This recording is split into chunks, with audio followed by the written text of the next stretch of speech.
right. So this book you shared with me, it's all about building wealth quickly. Right? Yeah, building wealth quickly. Yeah.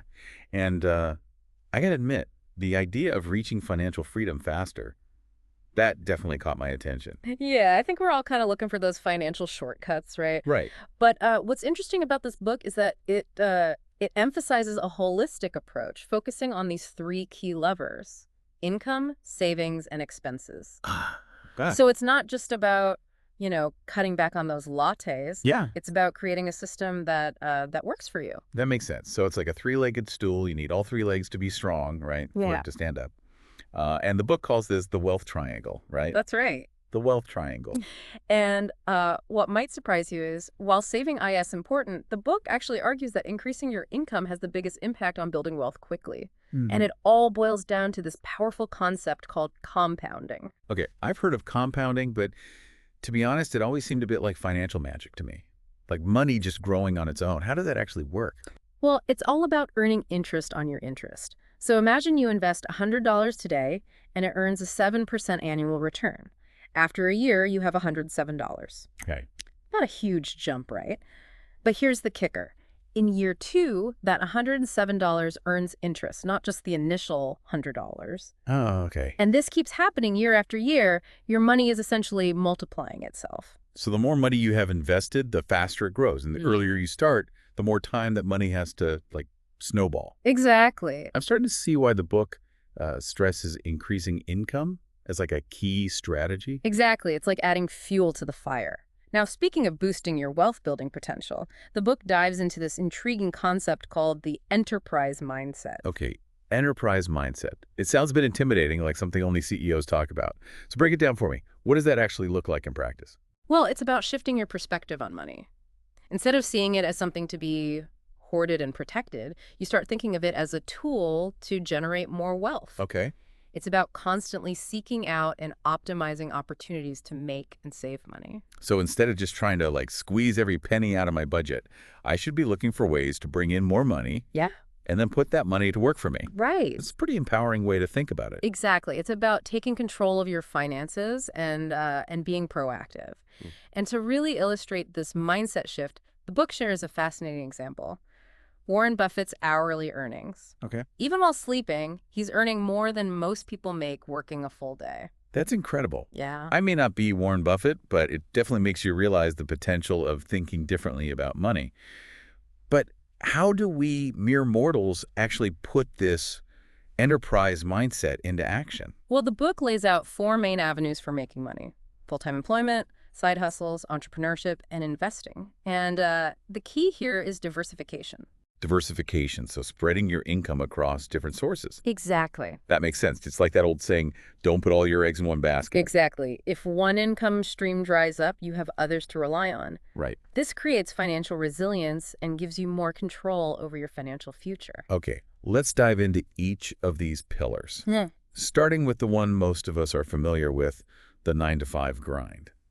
How can a traditional job be more than just a paycheck? Well, it's easy to just focus solely on the salary, but there's so many other benefits that can add significant value. Yeah. Think about learning opportunities, networking possibilities, and those often overlooked perks like insurance. Yeah. In the U.S., employer-provided health insurance can be a huge financial advantage. That's a good point. I hadn't really thought about those benefits in terms of their financial value. The book mentions that these perks can add up to like 20–50% of your salary. Hmm. That's a significant chunk of change. It is. And then there's the world of company equity. This can be a potential gold mine, but it's crucial to approach it with an investor's mindset. Would you invest in your own company? Right. Do you believe in its long-term prospects? So it's not just about getting a piece of the pie. It's about making sure it's a pie you actually want a piece of. Exactly. Speaking of opportunities within a traditional job, the book highlights remote work as a potential game changer. Yeah, remote work is about so much more than just flexibility. Right. It can actually break the linear relationship between time and money. I'm intrigued. How does remote work change that equation? Well, imagine you have a remote job that allows you to live somewhere with a lower cost of living, Okay. or gives you the flexibility to pursue a side hustle in your free time. Suddenly, you're not limited by the traditional constraints of a 9 to 5 in a specific location. That's a really interesting point. The book actually shares this amazing story about Brian, a millennial money reader, who leveraged his remote job to start a consulting business on the side. Right. He's making an extra $150,000 a year. That's wild. That's amazing. And that brings us to the world of side hustles, which, according to this book, can be a powerful stepping stone to financial freedom. Yeah, side hustles, everybody seems to be talking about them these days. Right. But why does this book place such a strong emphasis on them? What makes them so special? Well, side hustles are a fantastic way to dip your toes into entrepreneurship without quitting your day job. Okay. It's a low-risk way to explore different ideas, gain valuable experience, and potentially discover a hidden passion that could turn into something much bigger. So it's not just about the extra cash, it's about the learning and growth that comes with building something of your own. Exactly. And here's another key benefit. All the income from your side hustle can go straight into investments, turbocharging your savings rate. That's a great point. But with so many side hustle options out there, how do you choose one that's actually worth your time and effort? That's where the book gets really practical. It lays out 6 key criteria to consider when evaluating a potential side hustle. First and foremost, it should be something you do for yourself, not someone else. Okay. This gives you more control and earning potential. So working for yourself is key. What else should we be looking for? Well, it should pay you well for your time. It should be something you enjoy because consistency is key. You want a side hustle that teaches you new skills, something with growth potential, and ideally a side hustle that can eventually generate passive income. I love that you mentioned passive income again. It seems like this book really champions the idea of building income streams that work for you, even when you're not actively working. Absolutely. And that's what we'll be exploring in the next part of our deep dive, the fascinating world of passive income and its potential to unlock true financial freedom. I can't wait to unpack that. All right, so we're back and ready to dive into what I think is the most exciting part of this book, passive income. I mean, who wouldn't want to make money while they sleep? It sounds almost too good to be true. It's definitely an appealing concept. And while it's not a magic bullet, it is a very real possibility with the right strategies. Okay. The key is to really understand what passive income actually is and how it works. So let's break it down. What exactly is passive income? Is it really just about making money effortlessly? Well, effortlessly might be a bit of a stretch. Yeah. Building passive income streams usually requires an upfront investment of time, energy, or money. Okay. But the beauty of it is that once you've set up the system, it can continue to generate revenue without you needing to constantly work for it. Okay, that makes sense. So it's more about creating assets that work for you, even when you're not actively involved. The book gives some really interesting examples, like creating and selling online courses. Yeah, online courses are a fantastic example of how you can leverage your knowledge and expertise to create a passive income stream. You know, you spend the time up front developing a high-quality course on a specific topic, and then you can sell it online for years to come, earning money even while you're sleeping, traveling, or working on other projects. That's pretty incredible. It's like turning your knowledge into a money-making machine. And it seems like the possibilities are endless. You could create courses on anything from photography to coding to gardening, whatever you're passionate about and knowledgeable in. Exactly. And the book also highlights another interesting model, drop shipping. Have you heard of that? I've heard the term, but I'm not entirely sure how it works. Is it like online retail, but without having to manage inventory? That's the basic idea. With drop shipping, you create a product, you partner with a supplier who handles the manufacturing and shipping. Okay. And then you sell the product through an online platform like Amazon. Okay. You're essentially the middleman connecting customers with products without having to deal with the logistical headaches of inventory management. So you're more like the mastermind behind the operation, focusing on marketing, sales, and customer service. The book mentions a woman named Samantha who built a successful, ultra-lightweight camping company using drop shipping. Right. She's making like $5,000 a month almost passively. Wow. That's pretty inspiring. It definitely shows that with the right approach, passive income can be a reality, even if you're not a tech wizard or a business guru. But the examples we've discussed so far focus on building businesses.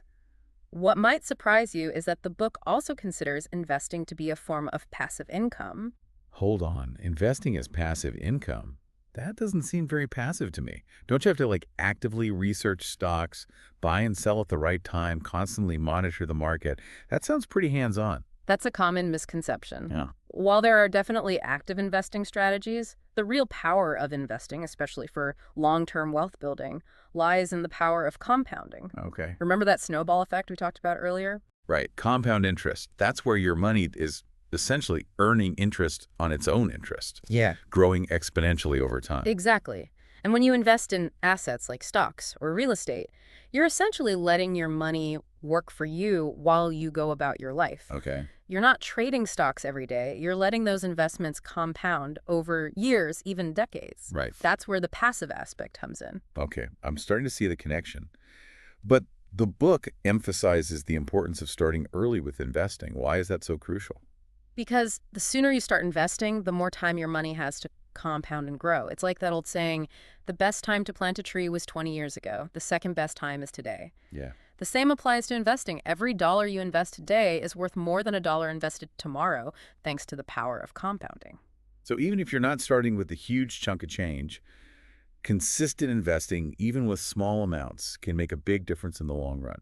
It's more about developing that habit of investing regularly and letting time do its magic. Exactly. It's a long game, not a get-rich-quick scheme. And that brings us back to the enterprise mindset we discussed earlier. It's about seeing the potential future value in every dollar you earn and save. Okay, this is all starting to click for me, but what about the risks involved in building passive income streams? Yeah. Starting a business, even a small one, can be scary. And what about the stock market? Isn't it risky to invest your hard-earned money? You're right. There are definitely risks associated with any entrepreneurial endeavor. The book acknowledges that most businesses fail, especially in the early years, Right. and the stock market can be volatile in the short term. So how do we mitigate those risks? How do we make smart decisions and avoid losing our shirts? Well, when it comes to entrepreneurship, one of the best ways to minimize risk is to start small. That's where the side hustle concept comes in as a valuable testing ground. So instead of quitting your job and pouring all your savings into a business idea, you start small, test the waters with a side hustle, see if it has legs, and then scale up gradually. Exactly. And even if that particular side hustle doesn't pan out, you've gained valuable experience, learned from your mistakes, and you can apply those lessons to your next venture. The book actually makes a really interesting distinction between different types of side hustles. Right. Some side hustles, like driving for a ride-sharing service or delivering food, can provide flexibility and extra cash, but you're still essentially working for someone else. Okay. And that limits your earning potential and your control over your time. So the book suggests focusing on side hustles, where you're truly working for yourself, selling your own products or services, setting your own rates, and building a business that you own and control. Precisely. And ideally, finding a side hustle with growth potential, something you could potentially scale into a full-time business or even a source of passive income down the road. This is all making me think about my own skills and passions, and how I could potentially turn them into a side hustle or even a full-fledged business. It's exciting, but also a little daunting. It's understandable to feel both excited and intimidated. But remember, the key is to start small, experiment, and learn as you go. And that's what this entire deep dive has been about, right? Right. Expanding our understanding of what's possible with money and equipping ourselves with the knowledge and strategies to build a more abundant and fulfilling financial life. Exactly.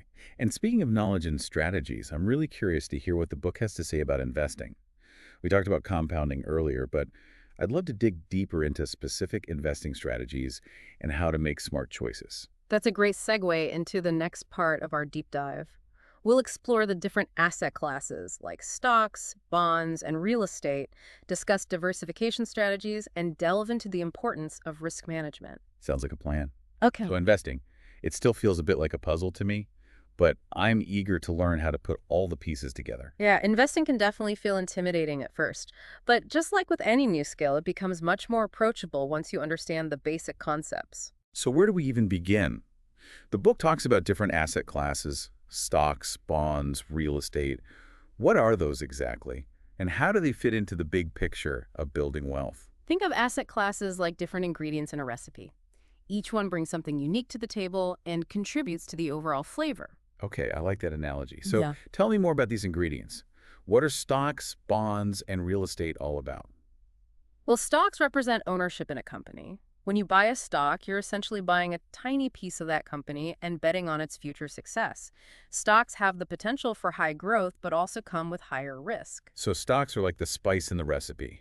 They can add a lot of flavor, but you have to use them carefully. Exactly. Now, bonds are like the reliable base of the recipe. They represent loans you make to governments or corporations. They typically offer lower returns than stocks, but are considered less risky. Okay, and what about real estate? Where does that fit in? Real estate is an interesting asset class because it can offer both growth, potential, and income generation. You can buy a property and rent it out, generating cash flow. Hmm? Or you can hold on to it and hope its value appreciates over time. So it's like having your cake and eating it too. You get potential income plus the possibility of long-term growth. You got it. Now, the book emphasizes the importance of not just understanding these asset classes, but also knowing how to combine them effectively.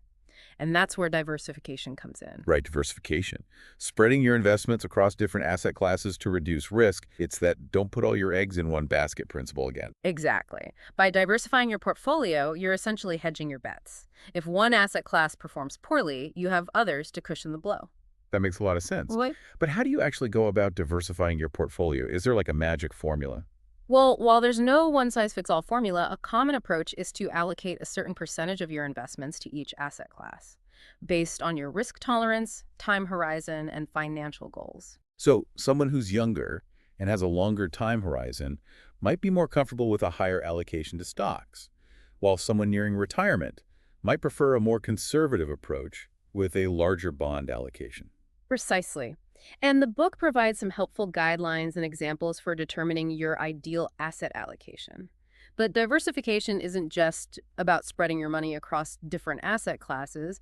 It's also about investing in different sectors, industries, and geographic regions. So even within the stock market, you wouldn't want to put all your money into just one or two companies or even just one industry. Exactly. The goal is to create a well-rounded portfolio that can weather market fluctuations and generate consistent returns over time. Okay, this is all starting to paint a clearer picture for me. But I have to admit, thinking about long-term investing still feels a bit abstract. How do I know if I'm on the right track? How do I measure my progress? That's where the concept of financial independence comes in. It's about having enough invested assets to cover your living expenses without needing to work. So it's not necessarily about being rich. It's about having the freedom to choose how you spend your time and energy. You got it. And there's this popular rule of thumb in the financial independence community called the 4% rule. It suggests that you can safely withdraw 4% of your invested assets each year in retirement without depleting your principal. Okay, that's a helpful benchmark. Okay. So if I want to retire early and live off my investments, I need to figure out how much I need to invest to reach that 4% withdrawal rate. Exactly. And the book provides some really useful tools and calculators to help you project your investment growth and determine how much you need to save and invest to achieve your financial goals. This is all starting to feel less like a mystery and more like a plan I can actually follow. But before we wrap up this deep dive, I want to touch on something we haven't talked much about: managing expenses. Yeah, that's a crucial piece of the puzzle. Remember the wealth triangle. Income, savings, and expenses all work together. Right, you can't just focus on earning more and investing more if you're also spending everything you make. Exactly. Managing your expenses effectively is just as important as increasing your income and investing wisely. It's about finding a balance between enjoying life today and investing in your future. And this book offers some really practical advice on how to track your spending, identify areas where you can cut back without feeling deprived, and create a budget that aligns with your financial goals. It's about making conscious choices and prioritizing what truly matters to you. So as we wrap up our exploration of next-level money, I think the key takeaway is that it's not about get-rich-quick schemes or magic formulas. It's about a holistic approach that combines income growth, smart saving strategies, and wise investments. It's about shifting your mindset, viewing money as a tool to build the life you want, and taking consistent action toward your goals. And remember, even small steps taken consistently can lead to incredible results. Start by picking one strategy from this book that resonates with you and commit to implementing it today. Whether it's increasing your savings rate by 1%, exploring a potential side hustle, or setting up your first investment account, every action you take brings you closer to financial freedom. And as you continue to learn and grow, you'll discover even more ways to level up your financial game and create a future filled with abundance and possibilities. Thanks for joining us on this deep dive into the world of wealth building. We hope you've gained some valuable insights and feel empowered to take control of your financial future. We'll see you next time for another fascinating exploration.